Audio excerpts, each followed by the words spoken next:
The cosy कुकमध्ये तुम्हा सर्वांचं परत एकदा स्वागत आहे. चिकन बनवणार आहे, सुकं चिकन बनवणार आहे. त्याच्यासाठी घेतलेले मी अर्धा किलो चिकन आणि त्याला लागणारे मसाले. इथं मी एक कांडी लसणची घेतली होती आणि थोडंसं अद्रक ते आरवर कुटून घेतलेलं आहे. आणि इथं आपले बेसिक मसाले दालचिनी, चक्रफूल, तेजपत्ता, थोडं खसखस, 2 लवंगे आणि 3-4 काळ्या मिऱ्या आहे. असं मी हे मसाले घेतलेले. आणि इथं मी मोठे 3 कांदे चिरून घेतलेले बारीक बारीक. मग आता यांचाच आपल्याला मसाला तयार करायचा आणि सुकं बनवायचं आहे. गॅस मी ऑन केलेला आहे. आता आपण याच्यात तेल टाकू. तेल थोडं जास्त टाकायचं आहे. तेल गरम झालेलं आहे. मी आता टाकते 1 चम्मच जिरा. जे बेसिक आपले मसाले घेतलेले होते ते थोडं परतून घेऊया.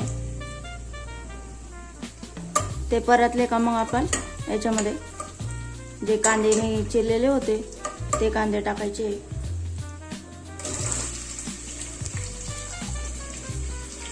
आपल्याला सुकं चिकन बनवायचे आहे, त्याच्यामुळे कांदे थोडे जास्त घेतलेले. याला चांगला लालसर होतो परतून घ्यायचा आहे. थोडे लालसर झालेले आहे आपले कांदे. आता मी याच्यात टाकते जे अद्रक लसूण होतं, जे कुटलेलं होतं मी आरवर, ते टाक. याला चांगलं परतून घ्यायचं आहे. आता याच्यात आपल्याला चिकन टाकायचं आहे.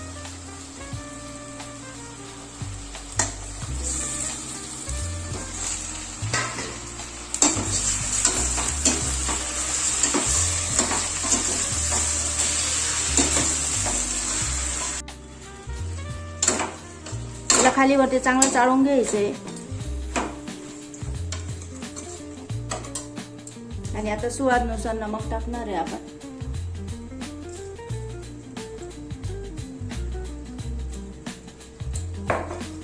हे इथं 2 चम्मच. आता मी याला झाकून दिलेलं आहे.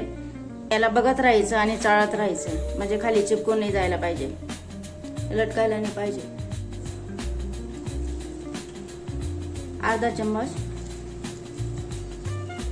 हळद टाकायची आणि त्याला चाळून घ्यायचंय चांगलं.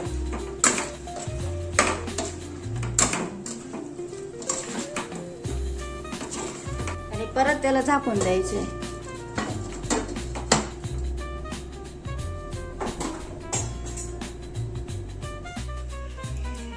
उघडून बघूया आपण.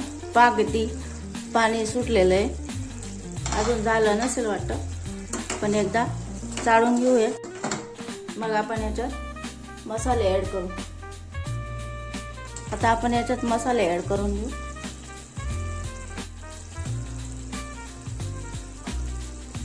याच्यात मी टाकते लाल मिरची पावडर 1.5 चम्मच, 2 चम्मच मी धना पावडर टाकते.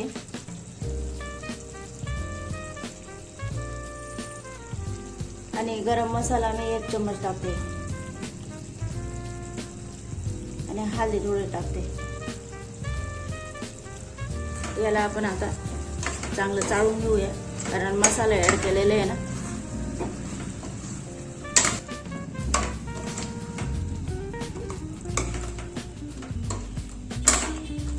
कस्तुरी मेथी ऍड करते.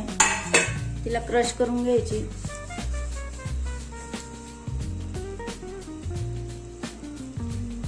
घ्यायचंय. कस्तुरी मेथीचं स्वादमध्ये चेंज होतं, थोडंसं छान लागतं, त्याच्यामुळे मी कस्तुरी मेथी टाकते इथं.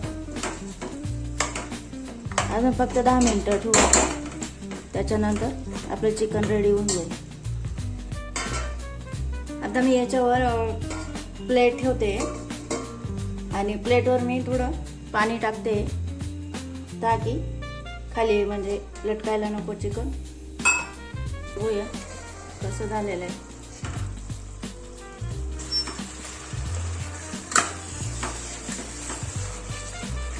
थोडं पाणी सुटलेलं आहे आणि तेलही छान सुटलेलं आहे भाजीला. पहा आता आपण बघूया झालंय का नाही झालंय. हे पहा छानपैकी तयार आहे आपलं चिकन सुकं झालेलं आहे. शिजूनही गेलेलं आहे. कोथिंबीर थोडे जास्तच टाकतो. ते चाळून घ्यायचे.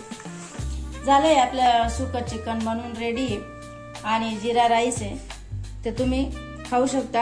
आणि माझी रेसिपी जर आवडली असेल तर सबस्क्राईब करा आणि नक्की पूर्ण व्हिडिओ बघा.